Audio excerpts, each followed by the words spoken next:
bunch of Christmas stuff. I'm not going to get that crazy. All right, let's go. Welcome back to the Max Effort Kitchen podcast.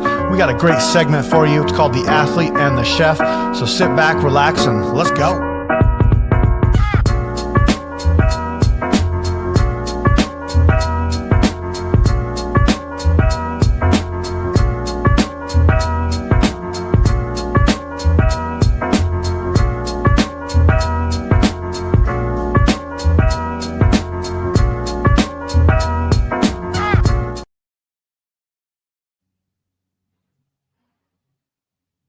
I can't hear you.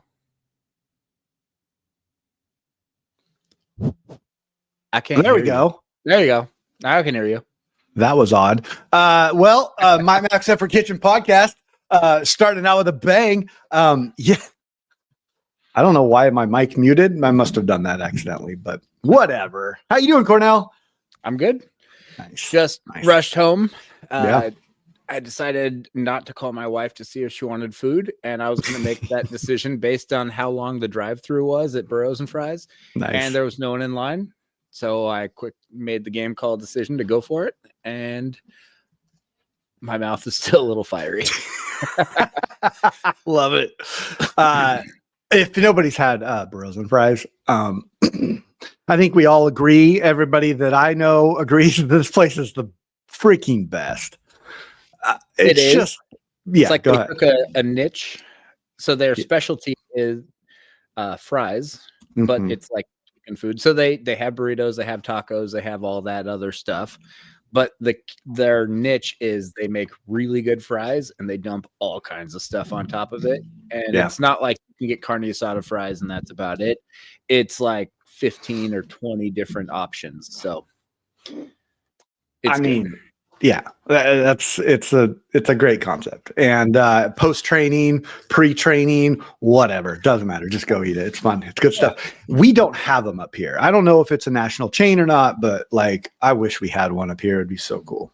No, I think it's pretty much just right around here. Just around there. I know of about 4 or 5 locations, and that's it. Yeah. Well, I'm coming off. Same thing, rushed in here. I was supposed to stop at the store. And my wife's like, can you pick up some gummies on your way home? And I was like, yeah, totally. And then I forgot. But rushed in straight from a good training session. Nothing crazy. I actually stuck to what I said I was going to do.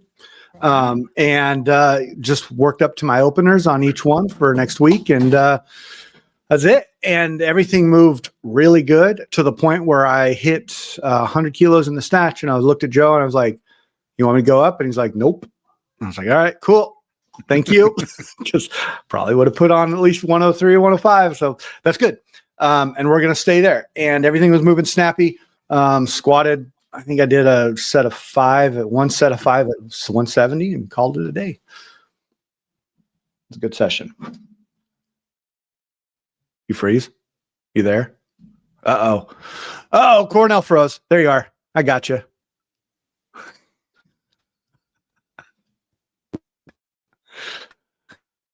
We are live and in charge right now. We got something going on here. Cornell, you good? Now it's better. Okay, cool. It froze up for a second and then went all digital and then, yeah, I think we're good. Love it. Well, overall, it was a great session. Good time to hang out with the team. Next, so I'm competing next Saturday, and it's just a local meet. It's like kind of like the last one of the year.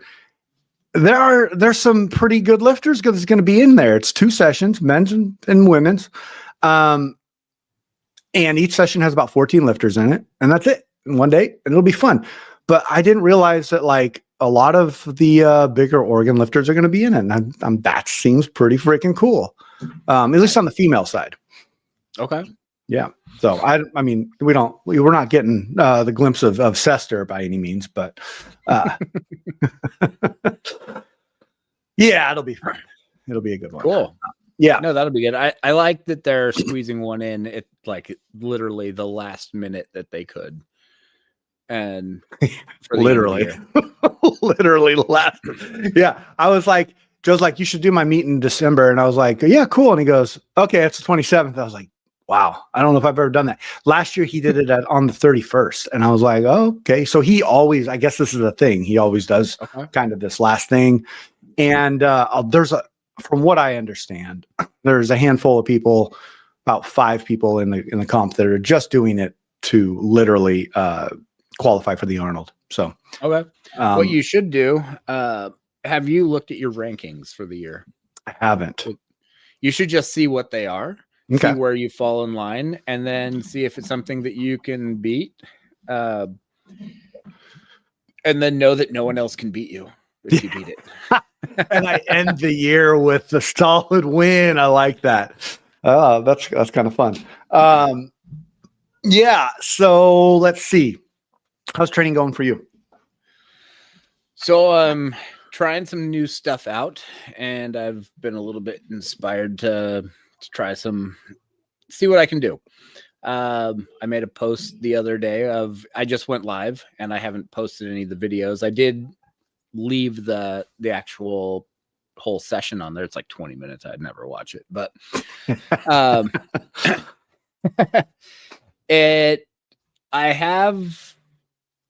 I feel like I'm healing, and I'm feeling better, and I'm figuring out how I need to be training, and the days I need to do it, and when I can push, and when I have to like really pull back, and what I can do multiple days a week.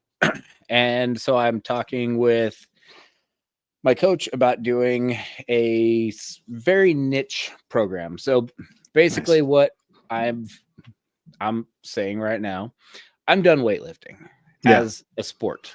Yeah. I don't have any real, I might compete one more time, but I don't have any, like, I'm done with the weightlifting is the total. Weightlifting is not the snatch. Weightlifting is not the clean and jerk. It's the total. Correct. So I'm essentially just kind of telling myself I'm retired from weightlifting. Okay. But I'm still going to do movements that I enjoy. Yeah. So I'm not going to worry about competing and having to put them both together. And I hit the clean and jerk.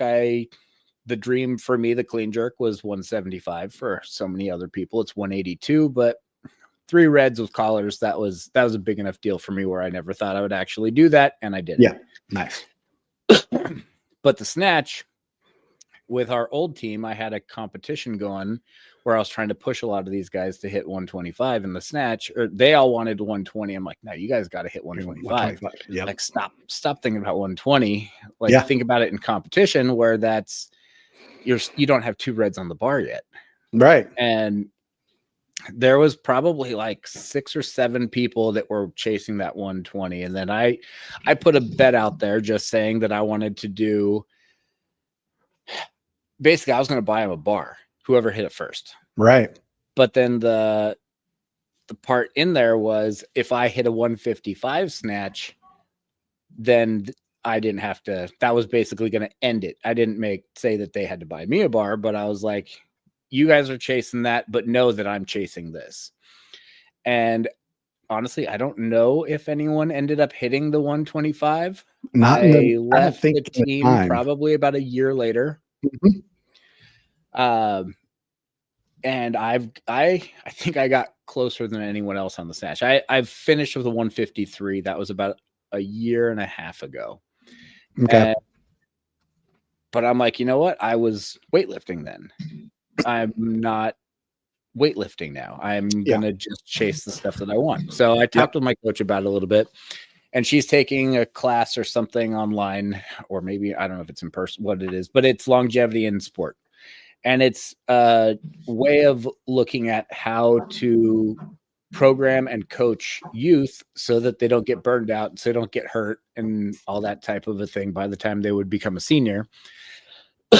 But now she's like, I can easily just modify this to be for masters and how to keep them lifting for as long as possible. Right.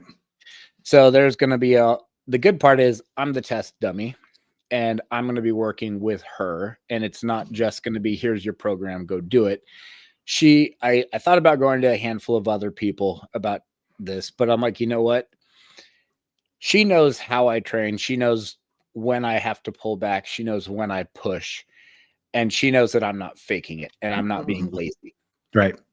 So like, I think this is probably the best route to go, and we're just going to see what happens. So,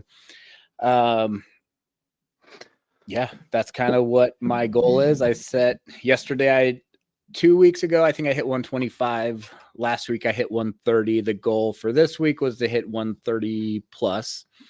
I made 132 with no misses, 3 misses, and a make at 137. And I called it there. I'm like, we're just going to call that my baseline right now. So, yeah. I like, and you know, obviously we had talked about this already, but I like the way you're doing it. You're being specific and really, actually, no, let's not use specific. You're being intentional about it. And you're just saying like, hey, this is what I want to do. This is my goal. So this is all I'm going to focus on. I think, myself included, a lot of people get really wrapped up in like, you know, doing the whole thing in the picture. Yeah. And you made it very clear that like, no, I'm snatching and that's it. Yeah. You're not like going for a total. You're not like trying to compete. You're not like trying to, you know, break any world records or whatever, you know, you're saying for me, my goals, I want to do this. And I like that. I also like that you've picked a person to align with you as a coach that knows you, that has seen you lift for 3 years now and has been very close to your lifting. And that right there, and y'all know how I feel about coaches like that right there is that's the golden nugget right there, is like having somebody that knows your personality, knows how you lift, knows your work ethic, your drive. And, you know, it's like you're kind of like, it's like Legos, you know, you're putting each piece in the right spot to eventually build this like amazing, you know, castle.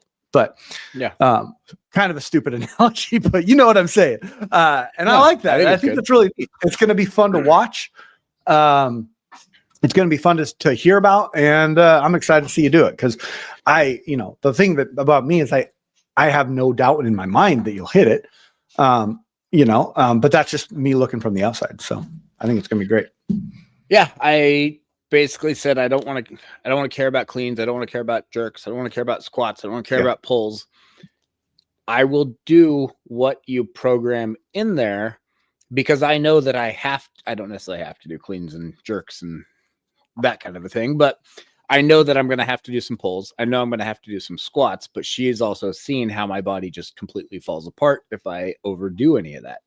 And it's like, I either can't do volume and I can't do intensity. Yeah. Yeah. So, but I've also never done something where it's like, hey, you're going to do 5 sets. Not that we always talk about 8s on the show. Not that I've never done, I did do sets of 8 the other day, but it was at 85 and then 90 kilos. And my legs were so ruined, but it was just my legs. It wasn't my hips. It wasn't my back. And I was like, okay. Yeah. Well, I've never been someone who's going like, I'm going to go and start squatting some reps, some volume at 200 pounds or less. But maybe that's all I really need to get my number. I mean, I haven't done a squat other than the other day in 6 months, I don't think. Yeah. And I snatched 300 pounds yesterday. So if I can start adding in some more stuff, I don't need to be able to I don't need a lot more strength. I just need to get strong in the certain areas. And some of the other stuff that like a couple of people asked about, they're like, what body weight you're going to do it at? I'm like, I'm not even going to probably get on the scale. I'm just going to like leading into worlds. Goal 1, get down to body weight. Goal 2, do my best to win. I got down to body weight, 2nd place.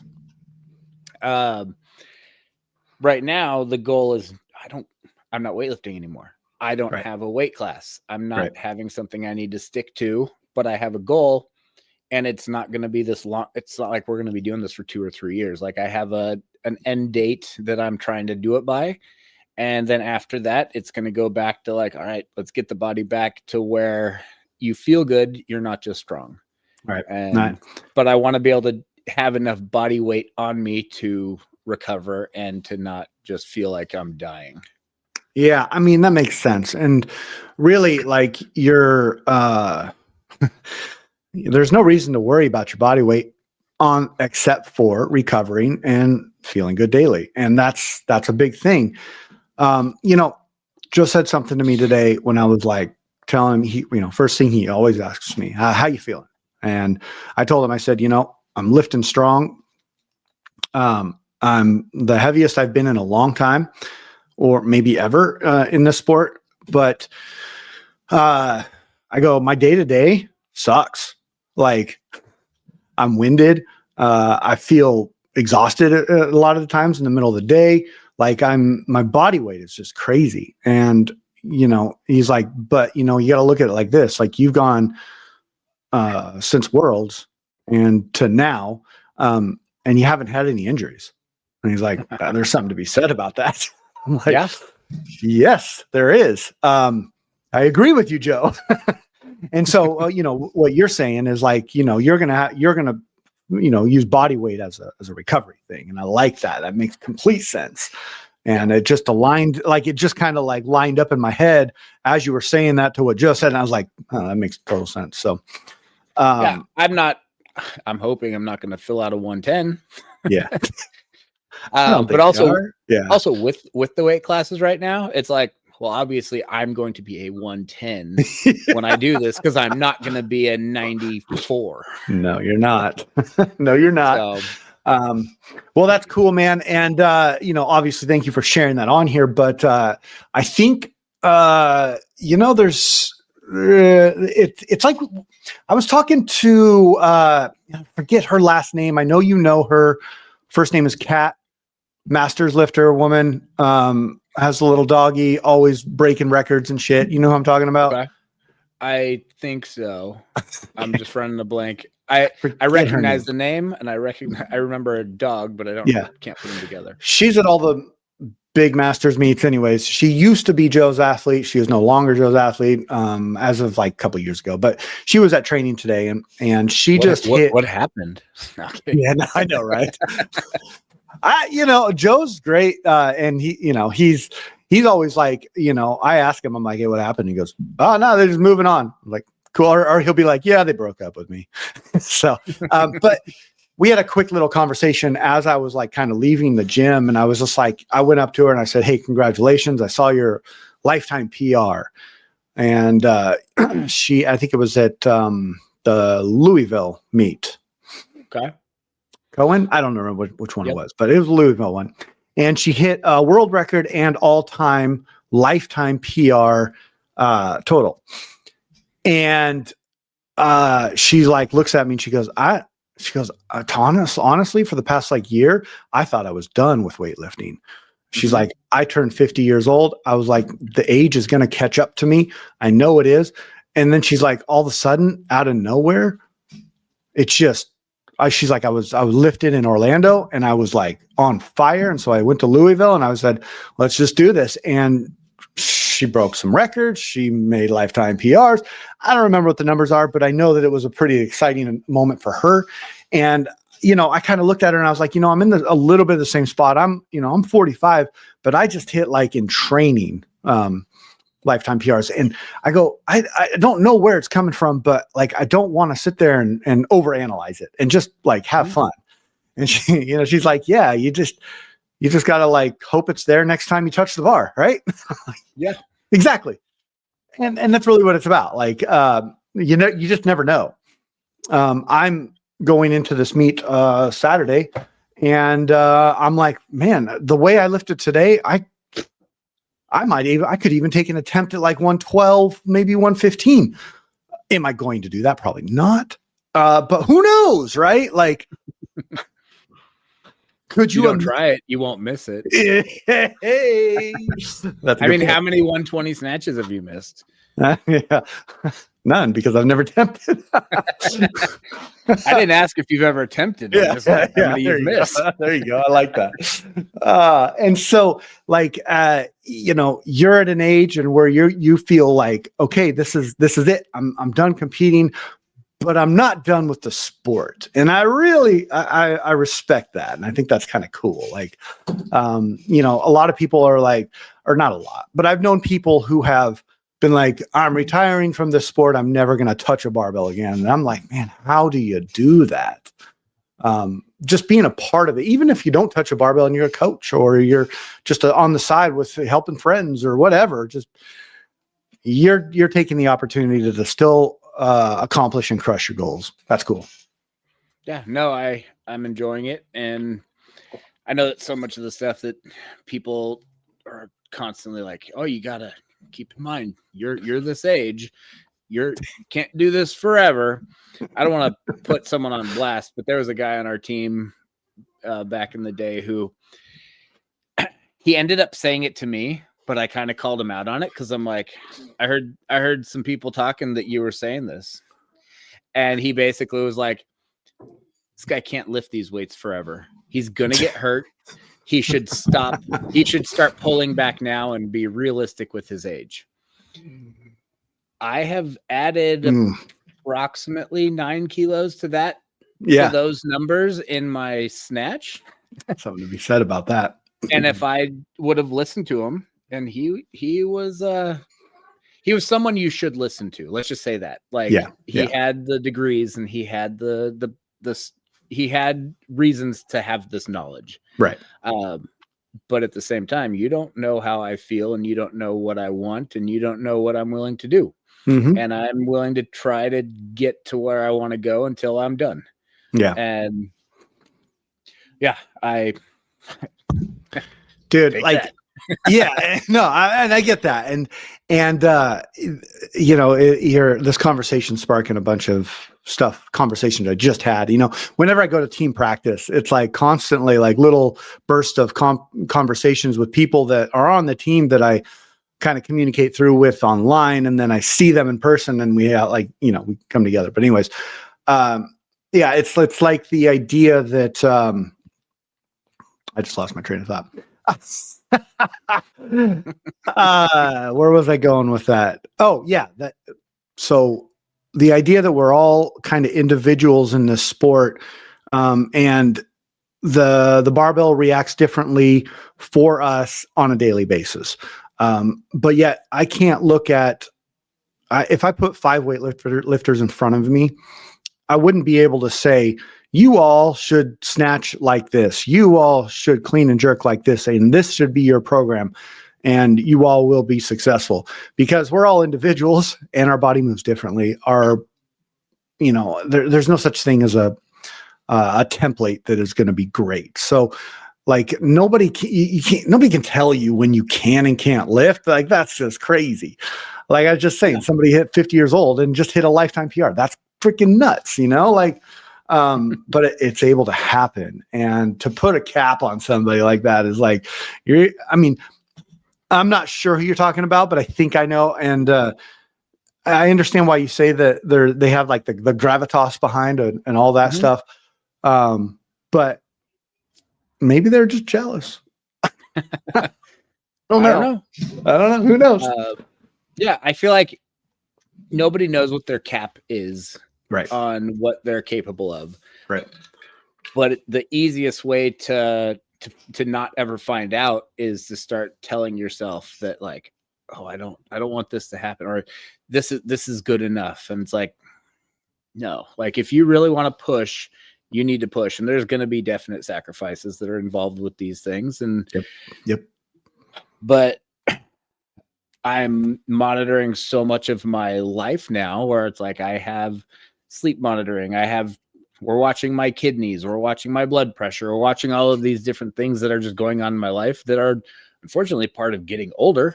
And it's funny because there was so many, like you hear about stuff from the 50s, like, oh yeah, I don't know why he just dropped dead of a heart attack at 50 years old. Like, I wonder how many of these things were like if I was born in the 50s, would I drop dead of a heart attack in the next 5 years? Yeah, Maybe. but with at least modern stuff that's becoming more and more popular right now, like with medicine things, like I'm getting my blood work done every 4 to 6 months just because I have pre-existing conditions that I need to monitor, and I go down in body weight and all my markers go up. And I'm like, okay, so that's a good thing. So if I push for the next 3.5 months, I'm probably not going to get that jacked up. Right. Fingers crossed. Fingers crossed. Yeah, I think you're right about that. And I also think that, you've been doing this long enough. You've, maybe this might be a little overstatement, but I think you've pushed through the hard shit, and you know your body well enough to know when to push and when not to push, which means that you could do this and 3 months is not going to kill you, because you're going to know at a certain point if you can't do it. And your body's going to tell you, and you're smart enough to see that. You have the experience in the sport to see that. And let's say I don't end up making the 55, but I end up making 50 again. Yeah. Still a win. Still a win. And it's still a win. Like how many 44-year-olds are going to be able to say they've snatched like 150 plus? Yeah, not many. That's when I hit 153. I think I weighed around 103 to 104. Yeah. So that was pushing like 1.5 body weight, which is, I'm pretty happy with that. So I think that's a good like equator line of like, if we're, not many people talk about this in the sport, I think about the body weight situation, but it comes in my head a lot of like, cool. You just hit a 105 snatch. You just did a kilo over your body weight. Let's keep going. Yeah. I also look at the supers and I'm like, that was awesome. You made 165 kilo snatch. Yeah. You weigh 168. Yeah. Exactly. Like I know a handful of supers where I'm like, I'm not taking away from what they're doing. Right. But if I put on another 50 kilos in body weight, I wonder what I could potentially be doing other than not breathing. I was going to say, you'd probably hit some big lifts and then you would drop dead. Yeah. But I feel that, I feel the difference between, 100 kilos and 104 kilos. And it's not like, and I'm a little dramatic about it. Just because I'm overly sensitive about that stuff. And, but like, if I were to go up to 110, I think I would drop dead. So again, dramatic, but, you feel the body weight, you really do. Mm-hmm. But you also feel it on the platform. And boy, like I had a teammate that was lifting in front of me, today. And she was like, she watched me hit 100 and she goes, that looked like you're 70%. And I'm like, that's never been my 70%, but thank you. And it reinforces the idea or the thought, that weight moves weight. And I know there's a like a bit like a sweet spot to that, because you want to keep the speed involved, but you also want that weight to be able to create the momentum. And so I just think that everybody needs to find a little sweet spot. I think that the supers, I always look at that and I'm like, man, they're lifting, and I've thought about this before. They can move a lot of weight, but it must be really hard for them. I watch some of these supers and I'm like, wow, you move really well. You move even better for a fat guy. Yeah, right. What happened if you drop, 25 pounds and then like, let's go, let's see what happens. See how quick you are, yeah. I mean, we could pick apart this sport and the way that athletes react from start to finish, and it's so individualized to how your body reacts and where you're at in life and all that shit. And that's why I love it, is because we're each individuals, and it brings a different story to the platform, and it's fun. I'm always reminded on these team practices about like how fun it is to be around these people. And nobody has any, for the most part, nobody's harshing my mellow or anything like that, and I like the platform in the corner by myself, kind of, and everybody kind of like, they'll come up, they'll fist pound, give me a little fist bump, and then they'll say what's up and go about their way. I like that, man. It's good to be around people, especially this time of year. And I, for me, it's really, it's uplifting. And I like that about the sport. No, I think that's great. I think one of the keys though, is I'm not saying you should go up to 110. Yeah. But the key is you don't do it intentionally quick. Yeah. You do it slowly and gradually. Otherwise, if you just put on a bunch of weight, the mechanics are going to change. The way the bar moves isn't going to be right. And same with if you drop a lot of weight, all of a sudden that bar path is different. And in this sport, like a quarter of an inch can be the difference between making and missing a lift. Correct. So it's best to do it gradually. Maybe I wouldn't try to put on more than 1 kilo a month. Yeah. So and I'll be honest, I'm not intentionally trying to put on weight. But I did wake up this morning and after my pee weight was 104.4. So, okay. And we all know that we're the lightest in the morning after we pee. So we'll see where I'm at tonight after, eating the nacho bar at my daughter's birthday. By the way, I can't believe I forgot this. Happy birthday, Maddie. I know you're watching this. 16 years old, not getting her license. And we're doing it, so yeah, no, it's we have a big party tonight, and I just wanted to say happy birthday, love you, proud of you, and keep kicking ass out there. All right, back to the regular schedule. Anyways, I can't believe I forgot that. So I know we kind of talked about this, but like I used to be really into Christmas movies. I don't know how much I'm into them these days. And I don't know if that's just the year. Maybe it'll be different next year. I don't know. But I kind of want to talk about some top 5 Christmas movies. Okay. Maybe some staples if you don't, whatever. But I'm going to just go down my list. And then you can go on your list. We could talk about them if we want. If not, we can just move the fuck on. Sorry for the F word, Maddie. She said I cuss too much on here. So,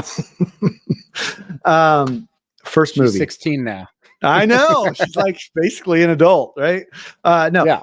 Okay. First Christmas movie. I'm going to say, no, these are not in order. I'm just going to go down the list. Muppet Christmas Carol. Love the Muppets. Okay. I think Rizzo the Rat is hilarious. And I like the shrimp. He's cool too. Home Alone 1, Elf, National Lampoon's Christmas Vacation. I can't not like anything National Lampoon's, and then the last one is going to be the Jim Carrey Grinch. I think I like all the Grinches, but the Jim Carrey one's probably my favorite.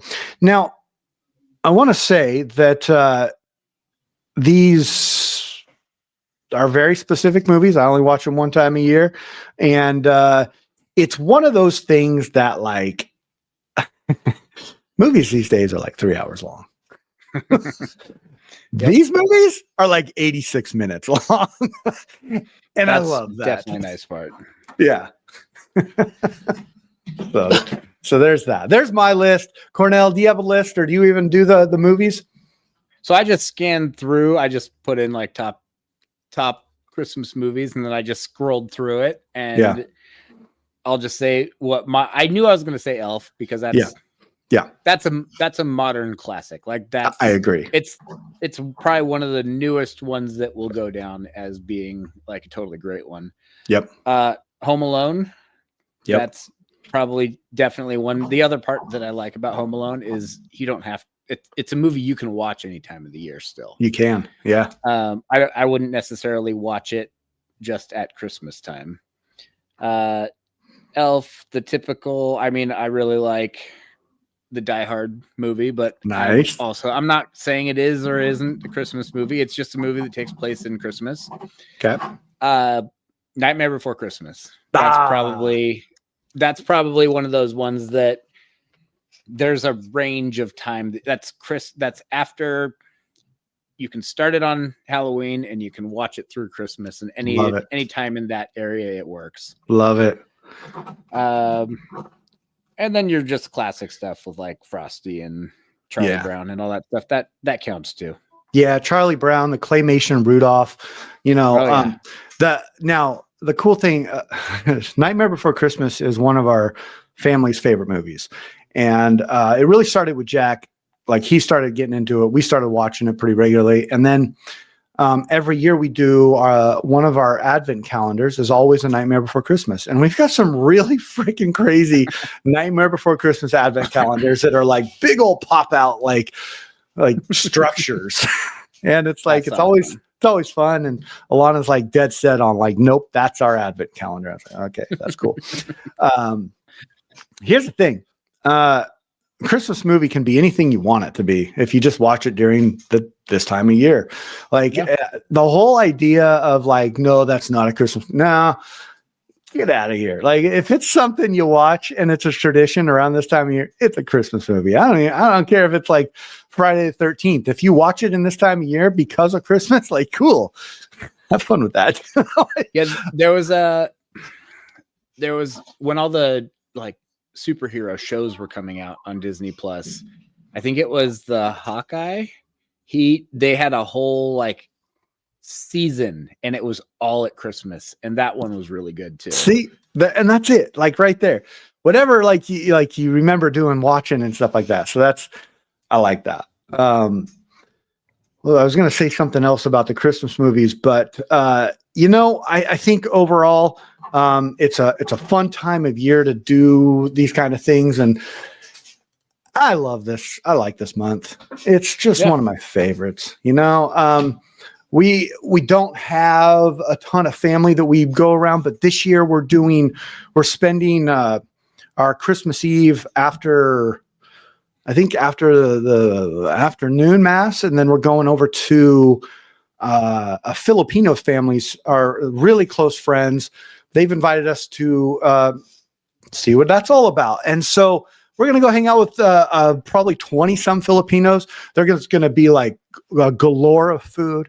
And they actually open presents at midnight, which I find to be very interesting and very kind of cool. We're not going to stay that late, but I was like, that sounds cool and terrible. Yeah, I'm not staying that late, but I definitely find that to be a neat tradition that they do, and good for them. But looking forward to just experiencing, maybe different culture, different food, and being with people that we love and just have a great time with. So that's great. No, we've got my side of the family's Christmas tomorrow. Nice. Because it's funny how parents work.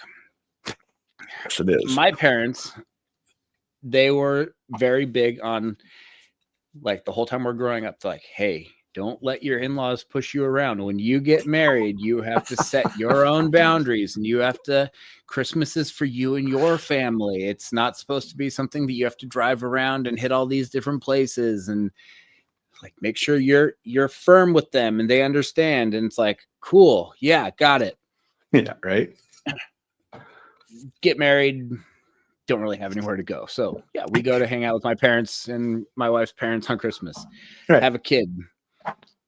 And they're like, all right, you guys need to be here at 9:30 a.m. Like, no, we're spending Christmas at home with our family. Yeah. Well, no, you have to come and you have to do this, and you can't miss Christmas. It's like, remember all the stuff that you were telling me that I had to make sure I stood up for myself, and I'm doing that right now. No, we didn't mean that with us. We meant that with your in-laws. Like, you're the in-laws now. But they're in law. Dude, that's So funny. I had to push back. Then my Yeah. sisters slowly all got married. And then one of them, she doesn't listen. So she's totally like spineless and she's not going to stand up to them. So she's Yeah. literally the one who's like, well, we got to go to this family and then this family and then this family. It's like, oh my gosh, you have 4 Thanksgivings Yeah. on Thanksgiving. No way. No Um, way. And then finally, 3 out of the 4 of us were like, we're not coming. And we Yeah. told my parents, we're like, you guys, you are empty nesters now. You can come and drive around everyone's house if you want to see everybody. But the compromise was the week before Christmas, or roughly the week before, we have Christmas that's not on Christmas. And then that's like the day that we'll celebrate everybody. Yeah. Or like the whole family. And then that way we don't have to be feeling we need to go from place to place to place. And then Yep. we've always done at my celebrated with my in-laws on Christmas Eve, because my parents were like, well, we're going to start celebrating on Christmas Eve. Then I'm like, well, we still can't go.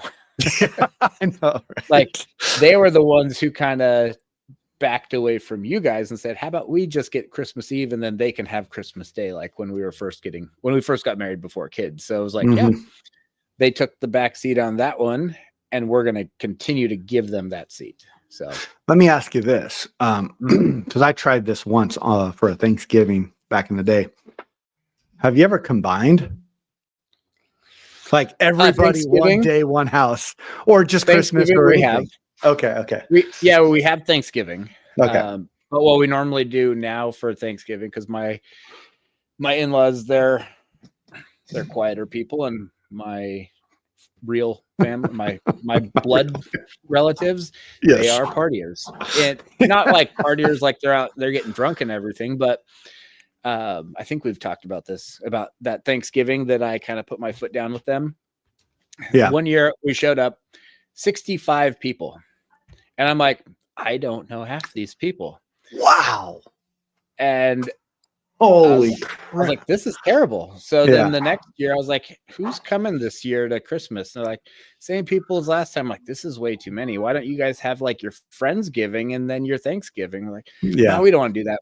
These are basically like our family. I'm like, holy. I am your family and I don't know these people. So I went, and it was worse. I think there was more people there that year. Oh boy. And then I told them right after Thanksgiving, I said, hey, this is not our family. This is not what Thanksgiving's about.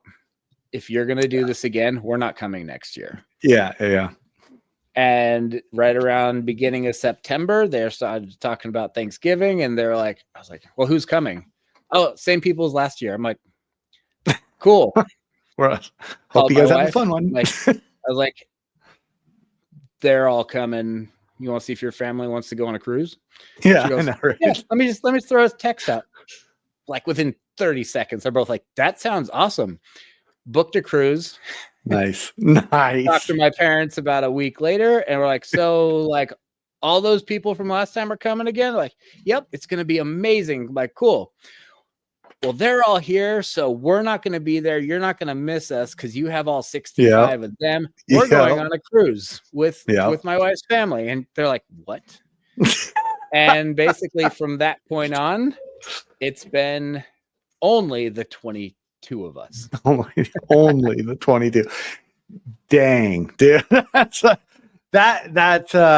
intense. And that's, Alana and I used to always joke around about that when we're like, coming into the holiday season, we're like, we should go away.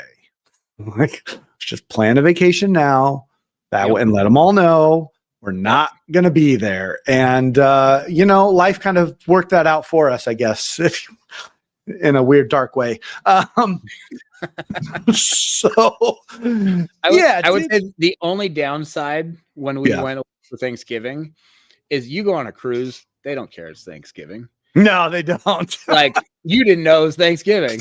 When you go to the fancy restaurant for that dinner, like one of their always options is turkey. So like everyone got turkey, but they probably just maybe got a little bit more turkey, but there wasn't they didn't have any decorations, they didn't have anything. But that was that makes sense. Well, dude, I got a busy day. I know you got a busy day or night, evening, whatever, afternoon. So I think we'll call it good here. You got anything else to go on in here? Anything else to say? Nope. But All we'll right. probably be back, I'm assuming, right around the new year because you're competing next weekend. Yeah. So Yep. maybe we'll pull off Sunday, but who knows? Who knows? If we get it, We're fluid. We're flexible. No, no, totally. If Sunday works, then we'll do it. If not, then we'll push on to the next weekend. And if everybody out there, thank you for listening. Have a great holiday, Cornell. Same to you. I'm sure I'll talk to you plenty of times before that. So, and that's all I got. Adios. Bye.